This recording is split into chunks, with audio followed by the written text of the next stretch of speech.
السلام علیکم۔ صراط مستقیم چینل میں آپ سب کو میں خوش آمدید کہتا ہوں۔ سعودی عرب میں موجود وہ تمام غیر ملکی افراد کے لیے 2019 کی سب سے بڑی خبر ایک آئی ہے جس کی تفصیلات میں آپ سے شیئر کرنے جا رہا ہوں۔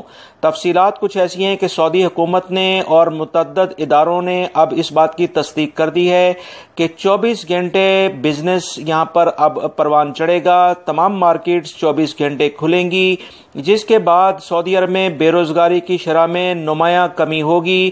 سعودی عرب میں 12% اس وقت بے روزگاری ہے، جو کہ سعودی نوجوان 12% کے قریب ان کو ملازمتیں نہیں ملتی ہیں۔ 7% اس فیصلے سے ملازمتیں انہیں مل جائیں گی۔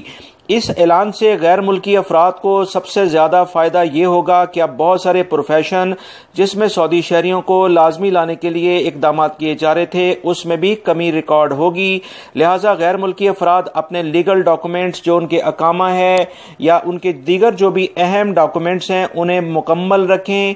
انشاءاللہ رب العزت سعودی عرب میں ان کے لیے ملازمتوں کے وسیع پیمانے پر اقدامات کر رہے ہیں۔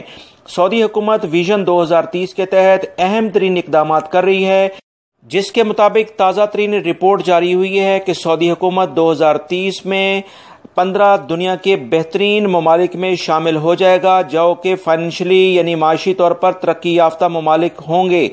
سعودی وزارت تجارت نے ابھی جاری اعلامیے میں کہا ہے کہ 2030 ویژن کے تحت دنیا کے بہترین سٹیز میں سعودی عرب کے بہت سارے شہر شامل ہوں گے۔ خاص طور پر دمام، مکہ المکرمہ، جدہ اور ریاض اس میں شامل ہیں۔ دوستو، میں اس چینل کے ذریعے آپ حضرات کو مسلسل باخبر کرتا آ رہا ہوں کہ سعودی عرب میں بڑے وسیع پیمانے پر پروجیکٹ شروع ہو رہے ہیں، اور سعودی حکومت کا یہ جو فیصلہ کہ 24 گھنٹے بزنس یہاں پر ہوگا یعنی شاپس کھلیں گی، یہ بہترین اقدام ہے جس سے غیر ملکی افراد کو وسیع پیمانے پر اور سعودی شہریوں کو ملازمتیں ملیں گی، جس کا باقاعدہ اعلامیہ وزارت تجارت نے بھی جاری کر دیا ہے۔ میری اس ویڈیو کو لائک لازمی کریں، اپنے دوسرے دوستوں سے بھی شیئر کرے گا۔ السلام علیکم۔